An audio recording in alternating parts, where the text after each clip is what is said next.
दोनों ही एक दूसरे के बड़े गहरे दोस्त थे। वे हमेशा एक दूसरे की मदद करते। वरुण एक सब्जी वाले का बेटा था तो धवन एक साहूकार का। वे दोनों एक साथ ही स्कूल में जाया करते थे। दोनों ही पढ़ाई में अच्छे थे। धवन हमेशा स्कूल में अव्वल आता तो वरुण दूसरा। धवन अमीर था, फिर भी उसे इस बात का घमंड नहीं था। लेकिन उसके स्वभाव में एक खामी थी, उसे गुस्सा बहुत जल्दी आ जाता था। बच्चों, हर बार धवन क्लास में अव्वल आता है और वरुण दूसरा, लेकिन इस बार का रिजल्ट अनोखा है। इस साल वरुण ने धवन को पीछे छोड़कर अव्वल स्थान हासिल किया है। उसकी इस सफलता पर हमें उससे बधाई देनी चाहिए। वरुण अपनी इस कामयाबी पर बहुत खुश था, तो दूसरी तरफ धवन को अपनी ये हार बर्दाश्त नहीं हो रही थी।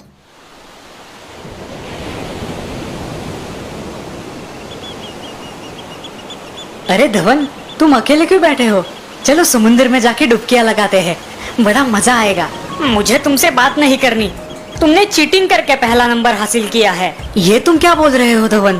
तुम्हें पता है मैं कभी चीटिंग नहीं करता। धवन की इन कड़वी बातों से वरुण दुखी होता है। वो रेत पर कुछ लिखने लगता है।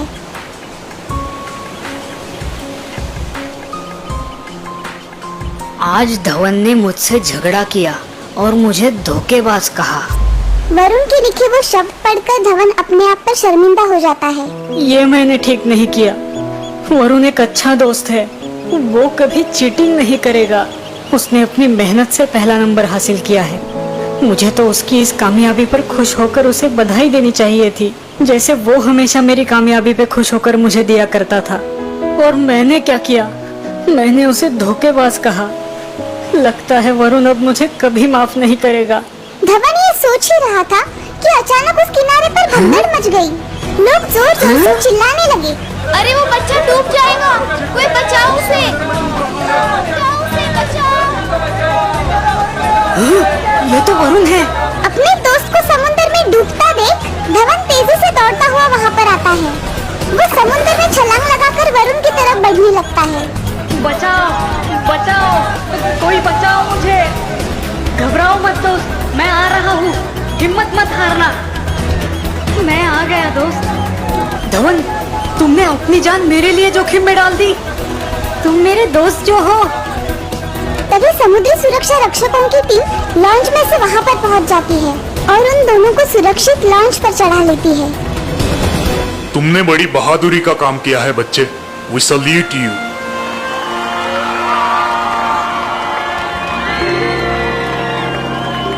शुक्रिया दोस्त, मैं तुम्हारा ये उपकार कभी नहीं भूलूंगा। वरुण, मैं तुमसे माफी मांगना चाहता हूँ। थोड़ी देर पहले गुस्से में आकर मैंने तुम्हें बहुत भला बुरा कहा। धवन की इस बात पर वरुण मुस्कुराता है। वरुण उसे एक बड़े से पत्थर के पास ले आता है। वरुण उस बड़े से पत्थर पर कुछ लिखने लगता है। तुम ये क्या कर रहे हो वरुण? कुछ देर पहले जब मेरा तुमसे झगड़ा हुआ था तब भी तुमने रेत पर कुछ लिखा था, और अब यहाँ ऐसा क्यों?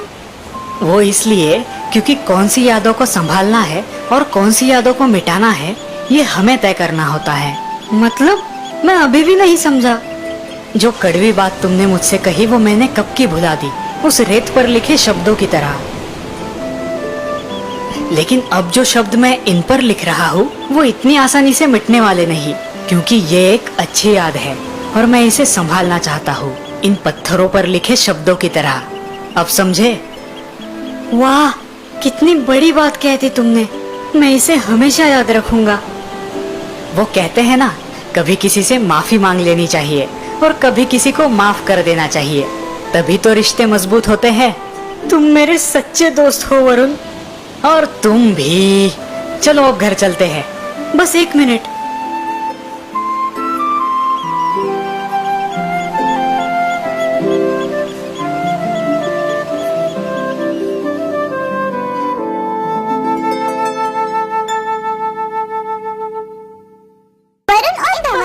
शहर था जहाँ के मुखिया थी दुर्गा देवी। दुर्गा देवी एक पढ़ी लिखी सेठानी थी जो हमेशा गांव वालों का भला ही सोचती थी। हर शाम को गांव में बैठक लगती थी जहाँ दुर्गा देवी गांव वालों की हर समस्या का समाधान निकालती थी। गांव में किसी भी चीज की शुरुआत के लिए दुर्गा देवी को ही बुलाया जाता था। अरे दीदी, आइए आइए, पहली ईंट रखिए गांव में स्कूल के निर्माण के लिए। जय हो देवी माँ की, जय हो देवी माँ की। जय हो देवी माँ की। दुर्गा देवी की वजह से गांव की प्रगति हो रही थी। हस्तिनापुर की एक और विशेषता थी कि वहाँ फाल्गुन के महीने में सालाना मेला लगता था, जहाँ दूर दूर गांव से व्यापारी अपना सामान बेचने आया करते थे। अब मेले को शुरू होने में कुछ ही दिन रह गए थे और व्यापारियों ने आना शुरू कर दिया था। और अचानक एक दिन ये सब मेरा है। क्यों झूठ बोल रहे हो भाई? ये सबका सब मेरा है। मैं तुम्हें अपने साथ नेपाल से यहाँ लेकर आया और तुम मेरे ही सामान को अपना बता रहे हो। उल्टा चोर कोतवाल को डांटे। तुम मुझे अपने साथ लाए या मैं तुम्हें? मैं तुम्हें अपने साथ लाया। नहीं, मैं तुम्हें अपने साथ लाया। उन दोनों का झगड़ा इतना बढ़ गया कि वो दोनों हाथापाई करने लगे। पहले रूपलाल ने मदन को मारा और बस उनकी हाथापाई शुरू हो गई। मेरा दुर्गा देवी सामान वहाँ पहुँची। मेरा है। अरे रुको रुको, ये आप लोग क्या कर रहे हो? दुर्गा देवी को देख दोनों रुक गए। दीदी, मैं हर साल यहाँ स्वेटर और कंबल बेचने आता हूँ और इस बार जब मैं आ रहा था तो मुझे ये महाशय मिले। ये मेरे साथ यहाँ आए और अब मेरे सामान और घोड़ों को अपना बोल रहे हैं। नहीं दीदी, ये झूठ बोल रहा है। ये सामान भी मेरा है और ये घोड़े भी। मैं अलग अलग शहर से व्यापार का सामान खरीदता हूँ। इन दोनों में से कोई एक झूठ बोल रहा है, लेकिन पता कैसे लगाऊं कि कौन? मतलब तुम दोनों का दावा है कि ये घोड़े और सामान तुम दोनों के हैं, लेकिन यहाँ किसी को भी पता नहीं कि तुम में से ये सामान और घोड़े किसके हैं। तो फैसला ये है कि तुम में से एक को घोड़े मिलेंगे और दूसरे को सामान, लेकिन क्या किसे मिलेगा इसका फैसला मैं कल सुबह करूँगी। सब चले गए और रूपलाल रोने लगा। शाम को दुर्गा देवी सच का पता लगाने पहले मदन के पास गई। आइए दीदी। भाई तुम्हें कौन सा हिस्सा चाहिए, घोड़े या सामान? मेरे पास तो और भी घोड़े हैं। मुझे तो वो सामान चाहिए क्योंकि वो उन घोड़ों से ज्यादा मूल्यवान है। ठीक है। फिर दुर्गा रूपलाल के पास गई। भाई तुम्हें कौन सा हिस्सा चाहिए, घोड़े या सामान? घोड़े। लेकिन भाई सामान ज्यादा मूल्यवान लगता है। वो मेरे घोड़े हैं। उन्हें मैंने बचपन से पाला है। वो मेरे लिए सबसे ज्यादा मूल्यवान है दीदी। ठीक है। अगले दिन सभा जमी और सब लोग फैसले का इंतजार कर रहे थे।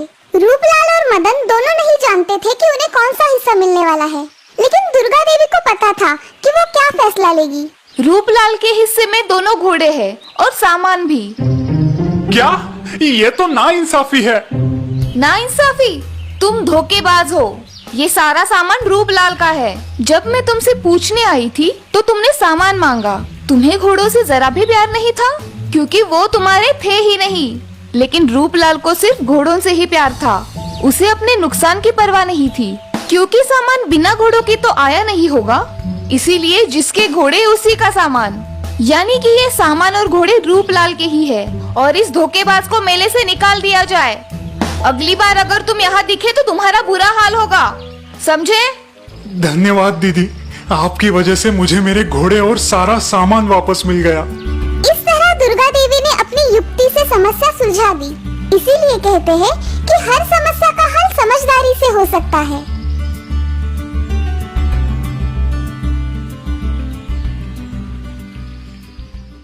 कहानी है रमन, सुजाता और उनकी जुड़वा बेटियां रिद्धि सिद्धि की। रमन एक कुंभार था जो मटके बनाकर बेचा करता था। उनके परिवार की अच्छी कट रही थी क्योंकि रमन के बनाए हुए मटके गांव वालों को बहुत पसंद आया करते थे। रमन दिन भर काम किया करता था और सुजाता उसे मदद किया करती थी। रोज सुबह उठकर वो नदी के तट तक जाता था। वहां से मिट्टी इकट्ठा करके वो अपने घर आता था और फिर मिट्टी से मटके बनाया करता था। समय के साथ उसकी तबीयत खराब होने लगी।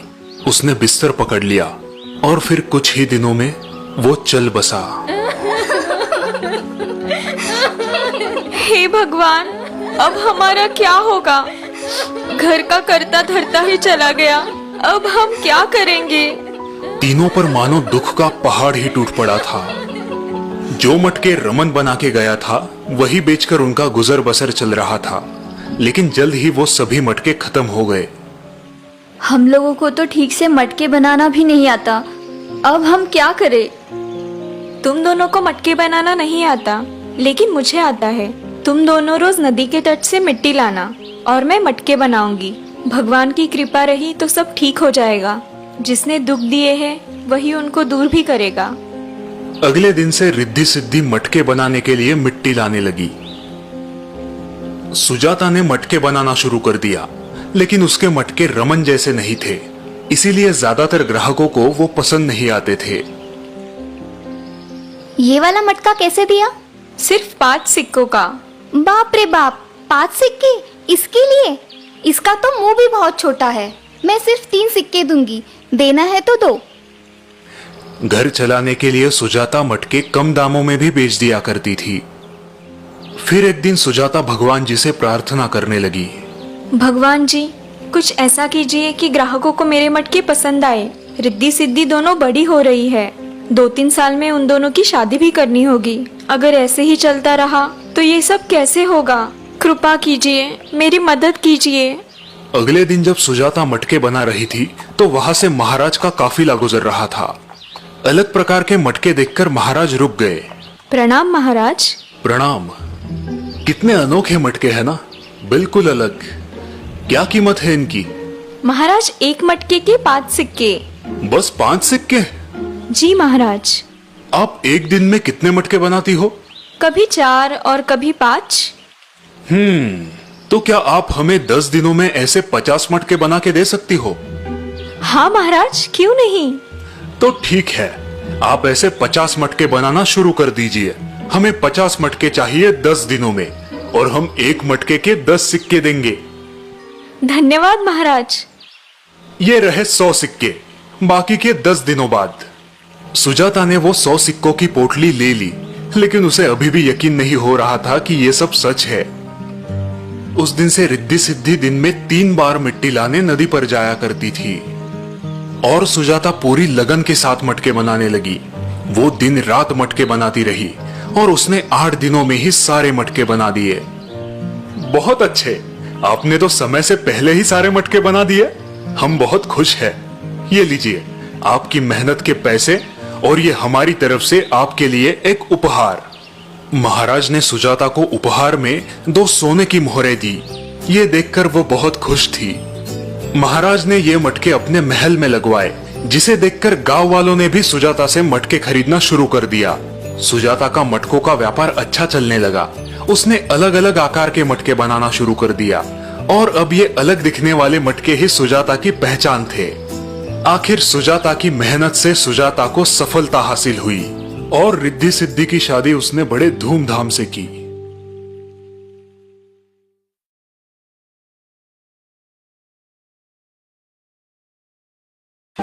ये कहानी है झारखंड के पाकुड़ जिले की, जहां मुल्तानी मिट्टी के पहाड़ पाए जाते हैं। जयवीर सिंह एक व्यापारी था जो पाकुड़ से मुल्तानी मिट्टी इकट्ठी करके दूसरे बड़े शहरों में बेचा करता था। हर हफ्ते जयवीर सिंह अपनी बैलगाड़ियों पर मुल्तानी मिट्टी लाद दिया करता था। सहदेव, आज से तुम भी मेरे साथ व्यापार करने चलोगे।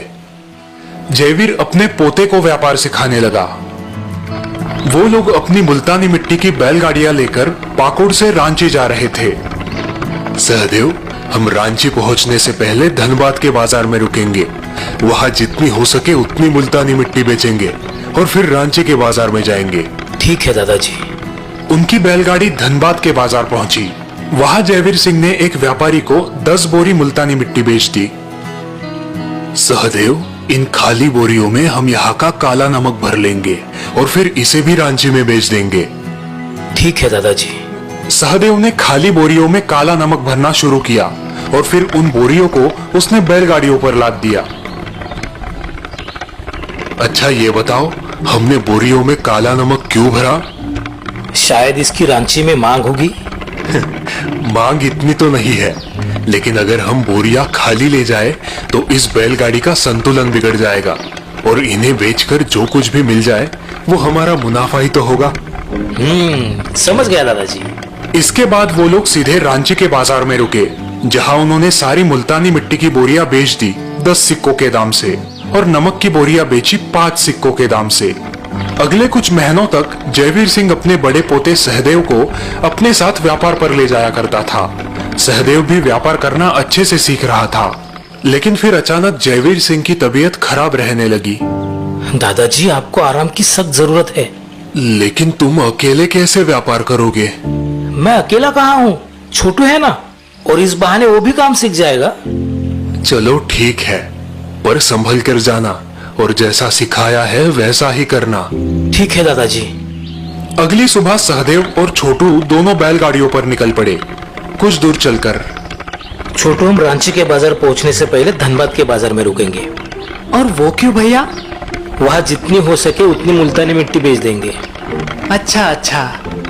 दोनों भाई धनबाद में रुके और उन्होंने वहां 12 बोरी मुल्तानी मिट्टी बेच दी। चलिए भैया, रांची चलते हैं। अरे रुको, आधी बोरियां बिक गई है और इन आधी बोरियों से बैलों का संतुलन बिगड़ जाएगा। हमें बची हुई बोरियों में काला नमक भरना होगा। ठीक है भैया। दोनों भाई मिलकर बोरियों में काला नमक भरने लगे। तभी एक आदमी उनके पास आया। भाई, ये तुम लोग क्या कर रहे हो? हमें 12 बोरी मुल्तानी मिट्टी बेचनी है और उन 12 बोरियों में काला नमक भर रहे हैं। और वो क्यों? बैलगाड़ी का संतुलन बनाए रखने के लिए। लगता है तुम दोनों के दोनों बेवकूफ हो। अगर बैलगाड़ी का संतुलन बनाए रखना है तो बची हुई बोरियों को आधा आधा बांट लो। अपने बैलों पर बेकार का भार क्यों लाद रहे हो? आपका सुझाव तो अच्छा है। श्रीमान, क्या आप हमें अपने बारे में कुछ बता सकते हैं? मैं भी एक व्यापारी हूँ।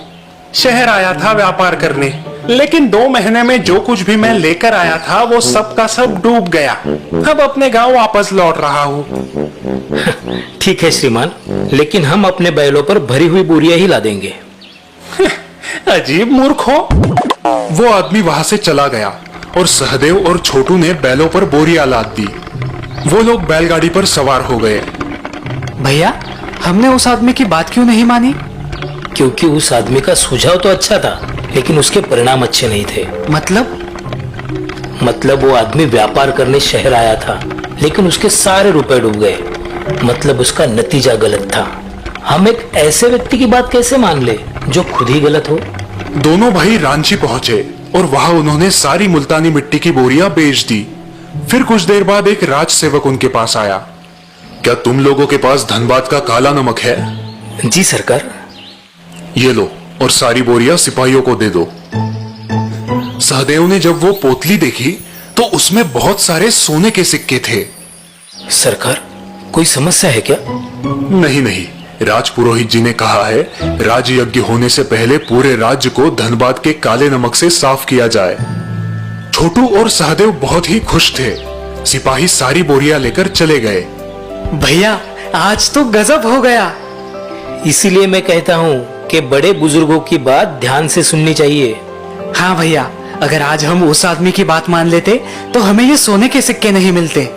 दादाजी ने ही मुझे समझाया था कि किसी से भी मशवरा लेने से पहले ये जान लो कि क्या वो व्यक्ति मशवरा देने के लायक है भी या नहीं।